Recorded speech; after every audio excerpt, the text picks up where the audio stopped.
Hello, everybody. Welcome back to the show. And if you see somewhere different behind me, then, well, actually, you may remember last week when I said that we would see where this series would take us next. It's ironic that I had just finished up the book because last week was spent moving. So you may see I'm in a new area. I thought this would be a perfect time to start our next book, and this one's probably going to be a little bit different from the last. I think the brand is teen to teen, as it says up there. It's just another yearly devotional book. Even though this book is specified to be for men, as it says on the bottom, I don't intend my audiences specifically for men because I don't really care who watches my videos. I'm just glad anyone's watching at all, and it's important that we get the message across at least, because that's what matters. I'll sit my phone down right here. So the thing about this one is that these entries in here are a lot longer, and they're not quite as concise, but they have a lot more detail. Kind of like what I tried to do with the other book, because they're pretty short, compact. There aren't a lot of other devotion books like that.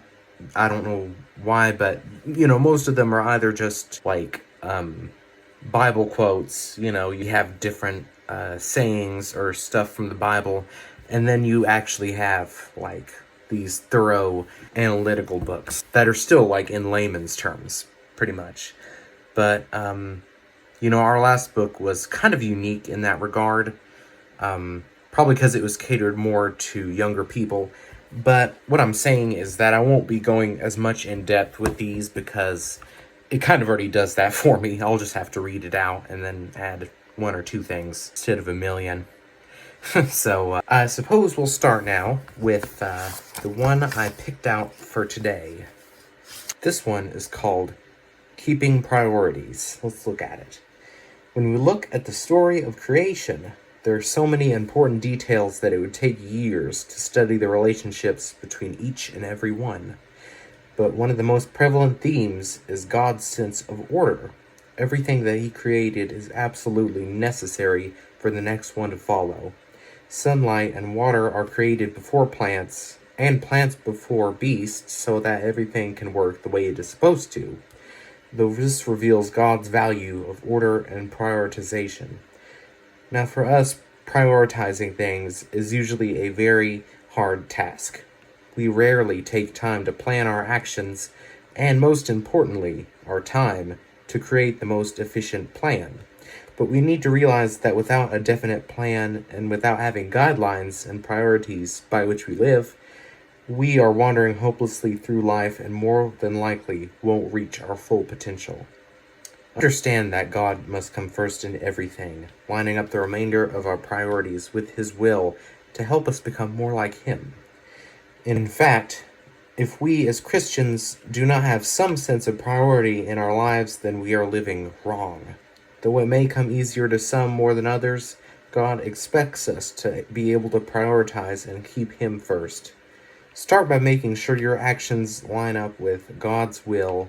Then list the things you value and spend most of your time on.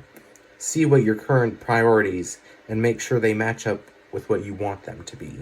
Okay, well, I think this was a really good start now that we're beginning with our new book series. And, we've talked about priorities at length in our first series, but with this one, I like how it's more centered on making connections between God and His people, because it shows us how much we need to be able to prioritize God in our life, to be able to live fully. So that way we even have some sort of objective, or at least as objective as we can get, like a moral standard by which we can align our goals and find out what's really important. And although we know many things in life aren't designed for that, it kind of fits up with the idea that we were just as designed to be able to need something higher. Not just to want it, but to need it. Because, by ourselves, we may always fail. That's something the Bible portrays many times, and it does it well. And with that, when we really don't have any sort of like goals just to get in life, not necessarily specifically about God. We kind of just fall into sort of maybe like a metaphorical sleep without any sort of set moral guideline, like, you know, what we were provided for in the commandments, for example. When you don't have goals, you don't feel like there's a lot more to fight for than what's in front of you, which may not be a lot. If you don't see much in your future, then what's the point? And that's why it's ever so important just to be able to put your faith into something. And now I know, and I apologize for, you know, if I mention atheists quite often, but usually that's because I want to show people the differences. Like, you can kind of see the strength or resolve in our argument for God, like when you see people who argue against it. And that's pretty important nowadays, because if you had faith and, you know, but you weren't familiar with the evidence, then you could easily be taken down or made fun of, like someone like that would do. But now, what I was saying with atheists is that they tend to see Christians as these weird, like, kind of just morally obsessed. I'm assuming a large part because of the presence of being sent to hell, or, you know, something along those lines. The thing about it is that mainly they think that because if Jesus supposedly died for our sins, then why would we even care to try anymore? You know, what's the point of trying to avoid these worldly, pleasurable things anymore? Or pretty much anything in that nature. What matters most is that we have the belief in Jesus at all. The point is that God's commandments are so much based on what's best for us as humans too. Of course, there are many bad things you could do that would make you feel better in the moment, but I mean, in the end, it could just end up being a burden. Like, I don't know, maybe recreational drugs, something along those lines.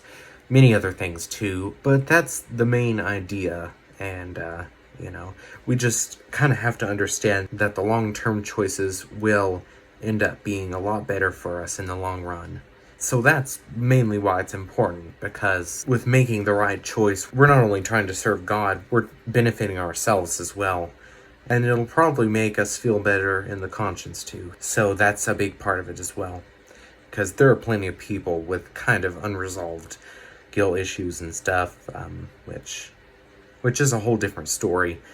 But thank you for everything, guys, and I'm excited to start this new book with you, and I'll see you next time then. Bye-bye.